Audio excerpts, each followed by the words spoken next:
देश के गृह राज्य मंत्री नित्यानंद राय अगर ये कहते हैं कि अगर आरजेडी की सरकार आती है बिहार में तो कश्मीर से आतंकवादी बिहार पहुंच जाएंगे, क्या मतलब है इस बयान का? इस पर हम चर्चा लगातार कर रहे हैं, लेकिन पहले सुनिए क्या कहा हाजीपुर में नित्यानंद राय ने। जो जाएंगे बिहार में अगर सरकार आरजेडी की बनेगी तो कश्मीर से जिस आतंकवादी को हम सफाया कर रहे हो आकर बिहार में पनाह ले लेगा। ऐसा हो नहीं देंगे। प्रधानमंत्री जी ने सीमा हमारे जी ने सौंपा है, गृहमंत्री जी ने सौंपा है, हम आने नहीं देंगे। यह भी सही है, लेकिन उसका मंसूबा यही रहेगा कि वह किसी प्रकार का समझौता कर सकता है सत्ता के लोगों। तो चुनाव प्रचार के दौरान ये बयान केंद्रीय गृह राज्य मंत्री ने दिया, लेकिन आरजेडी इससे जबरदस्त नाराज है और इसके बाद एक के बाद एक तीखी प्रतिक्रियाओं का दौर शुरू हो गया है। तेजस्वी यादव ने रिएक्शन दिया है और उनके इस बयान को लेकर तेजस्वी यादव ने नाराजगी जाहिर की है। वो ये कह रहे हैं बेरोजगारी के आतंकवाद पर क्या कहेंगे नित्यानंद राय, केंद्रीय गृह राज्य मंत्री। बीजेपी एजेंडा की राजनीति कर रही है। तेजस्वी यादव आज राघोपुर से नॉमिनेशन भी दाखिल करने वाले हैं और इस बीच उन्होंने जबरदस्त रिएक्शन दिया है केंद्रीय गृह राज्य मंत्री के इस बयान पर।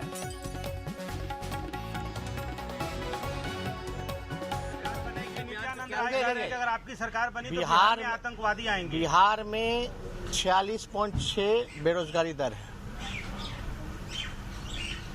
इस बेरोजगारी के आतंक पर क्या कहना है नित्यानंद का? ये बेरोजगारी का आतंक, गरीबी का आतंक, भूखमरी का आतंक,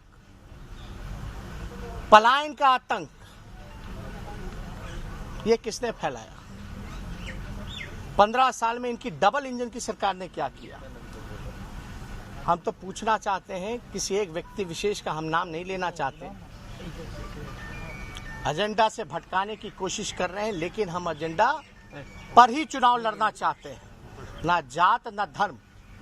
हमारी सरकार बनेगी, सभी लोगों को साथ लेकर के चलेंगे। लेकिन इस तरह का बयानबाजी करने वाले लोग पहले अपने गिरबान में झांक के देखें क्या हुआ उन घोषणाओं का जो 2 करोड़ नौजवानों को रोजगार दे रहे थे हर एक साल, 15-15 लाख रुपए खाते में देना था, काला धन लाना था।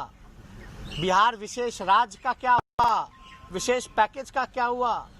बिहार की बोली लगाई गई, कौन सी बोली लगाई गई थी? 70,000 करोड़ दूं कि 80,000 करोड़ लो, 1.25 लाख करोड़ रुपए का पैकेज दिया। मुख्यमंत्री गिड़गिड़ाते रह गए। आइए सीधे चर्चा को आगे बढ़ाते हैं। जफर इस्लाम जी, ये बयान आपने भी सुना होगा, तेजस्वी यादव ये क्या कह रहे हैं? वो कह रहे हैं कि बेरोजगारी के आतंकवाद का आप क्या करेंगे? यहां पर सबसे बड़ा सवाल ये होता है, कहां ये गायब है बिहार के मुद्दे जफर इस्लाम जी? क्योंकि जब केंद्रीय गृह राज्य मंत्री चुनावी सभा से बयान दे रहे हैं, क्या वो ये भूल गए कि 30 लाख से ज्यादा प्रवासी मजदूर पैंडेमिक के इस समय में बिहार लौटे हैं अलग अलग राज्यों से? क्या वो ये भूल गए हैं कि बाढ़ में किस तरह से बिहार जूझा है? क्या वो ये भूल गए हैं कि कितना नुकसान हुआ है? हमने देखा कि सबसे बड़े अस्पताल की क्या हालत थी। आज तक ने वो रिपोर्टिंग दिखाई है चैनल पर कि कैसे डॉक्टर एक ठेले पर बैठकर अस्पताल पहुंचने को मजबूर है, मास्क तक उनके पास मौजूद नहीं है। ये सारे मुद्दे गायब हैं। राष्ट्रीय एवरेज जो है बेरोजगारी का, उससे ज्यादा एवरेज बिहार में है बेरोजगारी का। देखिए, मैं तो 2-3 बातें कहूंगा। अभी मैंने तेजस्वी यादव जी को सुना, ठीक है पार्टी के लीडर है, लेकिन उम्र कम है उनकी। 15 साल पहले जब उनकी सरकार थी, शायद उनका बच्चा थे, उनको याद भी नहीं होगा कि उनके पिताजी जब वहाँ पर सरकार में मुख्यमंत्री थी या माता जी थी तो किस तरह की सरकार थी, किस तरह की लुटेरों की सरकार थी, गुंडागर्दी की सरकार थी और जो जंगल राज था वहाँ पर। पूरे प्रदेश में आप कोई आदमी सहम के रोड पे घूमता था। कोई आदमी अगर कोई छोटी सी चीज़ भी खरीद लिया तो इनकी आंखें इतनी तेज थी कि घर तक पहुंच जाते थे और अपना नाम लिख देते थे उस पर, और घर से उनको ये अब उस आप आप जिन 15 सालों का जिक्र कर रहे हैं, देखिए हमें समझने की जरूरत है जिस बात का आप जिक्र कर रहे हैं जफर इस्लाम जी। अरे एक मिनट, जनता ने उन्हें सत्ता से बाहर किया ना, सुन लीजिए मेरी बात। एनडीए को सौंपी ना सत्ता, एनडीए को सौंपी सत्ता। मेरी बात तो सुन लीजिए। अरे मेरी बात तो सुन लीजिए, पूरी बात खत्म होने दिए, बीच में टोक टीका। अरे अभी काय को क्यों पेट में दर्द हो रहा है जब मैं बोल रहा हूँ तो पेट में क्यों दर्द हो रहा है? भैया मृत्युंजय जी आपके पास में आ रही हूँ, मृत्युंजय जी आपके पास में आ रही हूँ, एक बार सुन लेते हैं। तिवारी जी रुकिए, सुन लेते हैं, पहले उन्हें आंसर कंप्लीट करना यादव जी को याद नहीं होगा, कोई किसी को सुन नहीं पाएगा। जफर इस्लाम जी जवाब दीजिए, बेरोजगारी के आतंकवाद पर क्या जवाब है सरकार का? कह रहे कि आज एक मिनट, मैं सब बातें पाऊंगी। आज टीवी के जरिए आप बहुत सारी चीज दिखा सकते हैं, तो ये गुंडागर्दी नहीं चलेगी। तो ये कहीं ना कहीं इस चीज का इस्तेमाल करना चाहते हैं। ये जरूर है कि आरजेडी जो है वो किसी हद तक गिर सकती है, और वहां पर जिस तरह से तृणमूल कांग्रेस जिस तरह से अपीसमेंट की पॉलिसी और आतंकवादियों को भी समर्थन देने के लिए तैयार है सत्ता के लिए, ये भी कर सकती है। इसलिए हमारी रिस्पॉन्सिबिलिटी है कि हमें बताना है प्रदेश की जनता को कि सावधान, ये वो लोग हैं जो प्रदेश की जनता को जीने नहीं देते थे, और अगर आ गए तो फिर अब आतंकवादियों का यहाँ पर सरगना सब यहाँ पर जो है आरजेडी से ही उभरेगा, और वहाँ पर कश्मीर से आएगी। मृत्युंजय तिवारी जी, आप इसका जवाब दीजिएगा। एक बार मैं चर्चा में अजय उपाध्याय जी को भी ले आऊं, वो बहुत देर से इंतजार कर रहे हैं। अजय जी, मैं चाहूंगी आप जो अभी तक की चर्चा हुई उस पर तो रिएक्शन दीजिएगा, लेकिन देखिए एक बड़ा सवाल ये भी है कि कांग्रेस पार्टी इस वक्त कहां खड़ी है। ऐसा लग रहा है कि कंफ्यूजन का स्टेट दिखाई दे रहा है। बाकी जो खिलाड़ी हैं मैदान में उन्होंने तो अपनी पिच सेट कर ली है, वो तो तैयार है उन्हें कैसे लड़ना है, लेकिन कांग्रेस पार्टी का कंफ्यूजन तो ये है कि 70 सीटें कौन सी हैं जिस पर चुनाव लड़ रहे हैं, इस पर भी अभी क्लैरिटी नहीं है। नहीं, ये प्रश्न नहीं है। आज आपका जो विवाद है और जो आज मुद्दा है उस मुद्दे पर ही बात होनी चाहिए। हालांकि आपने प्रश्न किया है तो उत्तर आप जान लें।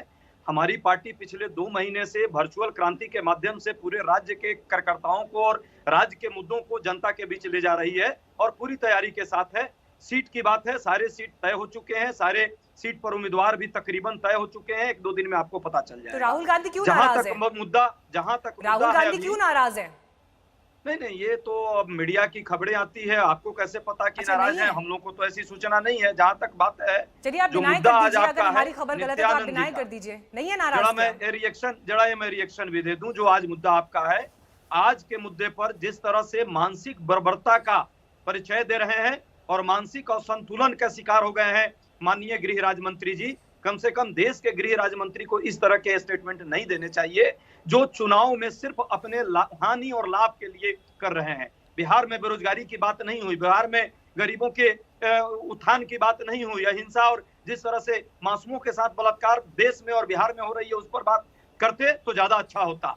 ये कंफर्म हो चुका कि खिलाड़ी अब मैदान से भाग चुके हैं, इनके पास कोई मुद्दा नहीं है और बिहार की राजनीति में जनता भी इनको समझ चुकी है। मृत्युंजय तिवारी जी को लाइए चर्चा में। 2015 में कैसे कहा था इन्होंने? अजय उपाध्याय जी यहाँ पर बड़े सवाल उठा रहे हैं कि उनके पास तो कोई मुद्दा नहीं बचा, लेकिन मैं आपसे आरजेडी पर ही सवाल पूछूंगी। देखिए, जब चुनाव की तारीखों का ऐलान हुआ तो उस समय तेजस्वी यादव जी ने ये स्टेटमेंट दिया, हमारी लड़ाई केवल बीजेपी से है, जनता इस चुनाव में सांप्रदायिक ताकतों को सबक सिखाएगी, ये उनका स्टेटमेंट था। लड़ाई कह रहे हैं वो कि उनकी लड़ाई केवल बीजेपी से है, वो जेडीयू को भी नहीं मान रहे मैदान में, केवल बीजेपी से है। बीजेपी ने तो अपना दांव खेल दिया है, लेकिन सवाल ये है कि आप भी तो अपनी ताकत को बढ़ाने में फेल हुए हैं। जिन 6 पार्टियों ने मिलकर एक अलग अलायंस बना लिया, कहीं ना कहीं तेजस्वी यादव की लीडरशिप उनको नहीं मंजूर थी, इसलिए वो अलग चले गए। हम देख रहे हैं पार्टी के पोस्टर पर सबसे मुखर तौर पर उभर कर दिखाई देते हैं तेजस्वी यादव। लालू यादव जी को भी आपने तस्वीरों से पोस्टर से गायब कर दिया है। देखिए मीनाक्षी जी, पूरा देश दुनिया जानती है कि आदरणीय लालू प्रसाद जी व्यक्ति नहीं विचारधारा बन चुके हैं, और लालू प्रसाद जी के ही लाल है श्री तेजस्वी यादव जी, जो लालू प्रसाद जी के विचारों की लड़ाई लड़ रहे हैं। और अकेले इस नौजवान ने पूरे एनडीए के बड़े बड़े धुरंधरों और दिग्गजों को पानी पिला दिया है। अरे पोस्टर से क्यों हटा दिया भैया, ये तो बता दीजिए प्रदेश की जनता को। आपने उनको दरकिनार किया, निकाल के फेंक दिया, आरजेडी के पोस्टर से निकाल के फेंक दिया, इसलिए कि उनकी छवि जो है चोर उचक्के की छवि है। उनकी छवि सबको मालूम है किस चीज की छवि है, सबको मालूम है। वो करप्शन वाली छवि है, वो गलत काम को बढ़ावा देने वाली है, वो सत्ता के लालच में कुछ भी गलत काम करने की छवि है। इसलिए आपने उनको हटा दिया ना।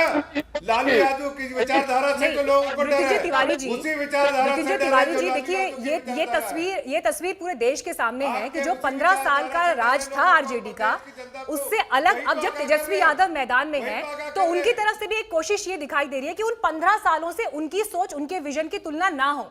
एक तरह से वो नई शुरुआत करना चाहते हैं। ये एक छवि जो है वो खुद आरजेडी और तेजस्वी यादव जी की तरफ से दिखाई दे रही है जमीन पर। तो मुझे ये बताइए कि जब ये नई शुरुआत ही हो रही थी तो क्यों अपनी ताकत से कॉम्प्रोमाइज किया है तेजस्वी यादव ने? जिन 6 दलों के साथ आप आ सकते थे और बड़ी मजबूती से एनडीए का सामना कर सकते थे, बीजेपी और जेडीयू का, क्यों वहां पर चूक गए? देखिए मीनाक्षी जी, लोकतंत्र में राजनीतिक दलों की नेताओं की ताकत होती है जनता, और बिहार की 12 करोड़ जनता तेजस्वी यादव जी के नाव पर सवार है। और जो तेजस्वी यादव जी के नाव में छेद करने वाले थे और नाव डुबाने वाले थे, वो लोग सब बाहर जनता ने कर दिया। तेजस्वी यादव जी की असली ताकत है तो पूंजी। लालू यादव भी छेद करने वाले थे। ये नई देखिए सोच मीनाक्षी के जी, साथ आज ये आपके बिहार सामने के तस्लीम कर रहे हैं, ये इस बात को समझ रहे हैं, प्रदेश की जनता को बता रहे लालू यादव जी भी छेद करने वाले थे। इसलिए कि लालू यादव जी की जो विचारधारा है, जिसके बारे में कह रहे हैं, वो वही जफर इस्लाम जी, विचारधारा से उनको हम बोलने लोग दीजिए ना। सबको देखिए आगाह आप बोल रहे हैं वो करना स्काइप से चाहते जुड़े हुए हैं हमारे साथ, आवाज कट रही है। जफर इस्लाम जी मैं तो प्लीज सिर्फ इतना बोल रहा उनको हूँ, आंसर कंप्लीट करने दीजिए, मैं आपके पास आऊंगी। मृत्युंजय जी बोलिए। जफर इस्लाम जी 10 नवंबर को आपका अंत हो जाएगा। झारखंड दिल्ली में आपने देख लिया ना। चलिए ठीक है, 10 नवंबर को अंत हो जाएगा, ये आरजेडी की तरफ से स्टेटमेंट आ रहा है। वकार साहब, जिस तरह से ये तीसरा फ्रंट बनकर जो उभरता हुआ दिखाई दे रहा है, टक्कर लेने में कितना कामयाब होगा और कितने वोट कटेंगे? आरोप तो आपके ऊपर भी लग रहे हैं, वोटों के ध्रुवीकरण का प्रयास है। वकार साहब देखिए, तीसरा फ्रंट जो है वो आ रहा है बिहार की तरक्की के लिए। ऐसा नहीं है कि बिहार ने लालू यादव और तेजस्वी साहब के फादर को या उनके पिताजी को मौका नहीं दिया। 15 साल ये भी रहे। भारतीय जनता पार्टी के साथ एनडीए ने भी हुकूमत 15 साल की है, लेकिन दोनों की हुकूमत में बिहार को ना तो तरक्की मिली, ना विकास मिला, ना बिहार के लोगों को नौकरी मिली, ना रोजगार मिला। आज भी बिहार का जो मजदूर है वो बिहार छोड़कर बाहर जाने पर मजबूर हो रहा है। लेकिन हम आपको यकीन दिलाते हैं कि जिस तरह से हैदराबाद में मजलिस इत्तेहादुल मुस्लिमीन काम करती है, आपको पूरे हिंदुस्तान में हैदराबाद का माइग्रेंट कहीं नहीं मिलेगा। पूरे हिंदुस्तान में हैदराबाद का एक भी लेबर, एक भी मजदूर, एक भी आदमी कहीं काम करता नहीं मिलेगा। बाकी के लोग हैदराबाद जाते हैं, चाहे पढ़ने जाते हो, चाहे इलाज कराने जाते हो, चाहे नौकरी करने जाते हो। मैं आपको यकीन दिला रहा हूं कि जिस तरह से हैदराबाद में इज्जत और एहतराम के साथ सभी को सम्मान दिया जाता है, वैसे ही बिहार में सरकार बनाने के बाद बिहारियों को भी पूरे हिंदुस्तान में वही सम्मान दिया जाएगा। और इस बीच ये तस्वीरें भी, वकार साहब एक सेकंड रोक रही हूँ आपको, तस्वीरें भी हम दिखा रहे हैं इस वक्त सीधे पटना से, ये लाइव तस्वीरें हमें मिल रही हैं। आज तेजस्वी यादव नॉमिनेशन भी फाइल कर रहे हैं, तो सुनते हैं परिवार क्या कहते हैं। मिस कर रहे हैं लालू जी को, मिस कर रहे हैं लालू जी को, मिस कर रही है मैडम। बिहार के जनता मिस कर रहा है, लेकिन जो बात है परिवार बिहार के जनता पार्टी सब मिस कर रहा है। क्या आशीर्वाद फोटो विजय तेजस्वी भवा, विजय भवा बोल रही है। आशीर्वाद दे रहे क्या बोल रही है विजय भवा? बड़े भाई से। और देखिए मैडम, चल आशीर्वाद दे रही है बेटा को कि इस बार जीते और मुख्यमंत्री बने। क्या कामना है भगवान से? जनता के बनाना है ना, लेकिन जनता आपका आशीर्वाद पूरा दे दिया है। जनता आशीर्वाद दिया आपका है, भी आशीर्वाद जरूरी है। माता पिता का भी आशीर्वाद है, भाई बहन का सबका आशीर्वाद है, पार्टी के लोगों को आशीर्वाद है, और पूरे बिहार के जनता का आशीर्वाद है। मैम ये बताइए, लालू जी को कितना मिस कर रही हैं इस समय? बहुत मिस, बिहार के जनता मिस कर रही है। घर के परिवार तो मिस करवे करता है, पर पूरा पार्टी, पूरा बिहार के जनता, हाँ बहन जितना है, बेटा बेटी बच्चा तो सब याद कर रहा है। आप अपने हाथ में उनका फोटो लिए तस्वीर भी रखी है? जी, तस्वीर हम लोग रखते हैं, हर फोटो में देखिएगा तस्वीर। आप मुख्यमंत्री थी, तेजस्वी मुख्यमंत्री बनेंगे? जी बनेगा, जरूर बनेगा। पूरा बिहार के जनता का आशीर्वाद है तो क्यों नहीं बनेगा? आप लोग के 11 बजे का टाइम है, चला जाए। अरे बोल, अरे आप अच्छा, ये जो नित्यानंद राय जो बात इस तरह के बोल रहे हैं, रुक जाइए आप लोग, हो गया। चलिए हो गया,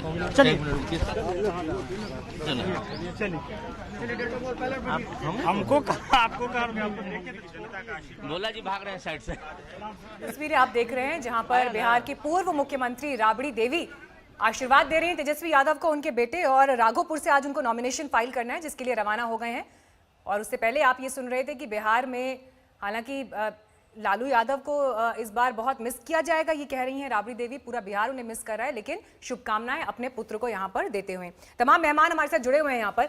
अजय कुमार जी, ये बताइए कि जिस तरह से पूरी तस्वीर हम यहाँ पर उभरते हुए देख रहे हैं, बीजेपी तो अपने राष्ट्रवाद के मुद्दे पर आ गई है, ऐसा लग रहा है कि वोटों का जो कंसोलिडेशन हो उसके लिए जमीन भी तैयार कर ली गई है। MY फैक्टर जो आरजेडी की हमेशा ताकत रहा है, 30% के करीब जिसका वोट बैंक रहा है, यहां पर जो वोट कंसोलिडेशन हो रहा है, किसको फायदा किसको नुकसान?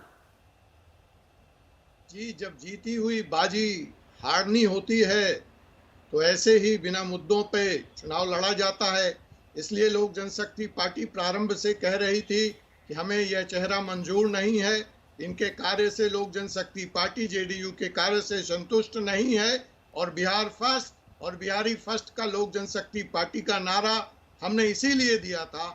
और चुनाव के अभी आगाज से पहले यह बात निरंतर स्पष्ट होती जा रही है कि लोक जनशक्ति पार्टी तब भी सही थी, आज भी सही है और चुनाव परिणाम में भी हमारा सबके अपने दावे, यहाँ पर सबकी अपनी दलील, लेकिन बड़ा सवाल ये कि बिहार और बिहार की जनता के जो कोर मुद्दे हैं उन पर बात क्यों नहीं हो रही और कश्मीर राग की एंट्री आखिर केंद्रीय गृह राज्य मंत्री के बयान के जरिए बिहार में क्यों हो गई है। जनता का फैसला जनता बेहतर तरीके से तय कर सकती है। एक इस चर्चा की हमने कोशिश की जिस पर अलग अलग दलों ने अपनी राय भी रखी। एक ब्रेक के लिए हम रुक रहे हैं, फौरन लौटेंगे, देखते रहिए आज तक। नमस्कार, मैं हूं अंजना ओम कश्यप। हमें उम्मीद है ये वीडियो आपको पसंद आया होगा। लेटेस्ट खबरों के लिए यूं ही देखते रहिए आज तक और इस वीडियो के पसंद आने पर लाइक, शेयर एंड सब्सक्राइब करना ना भूलें।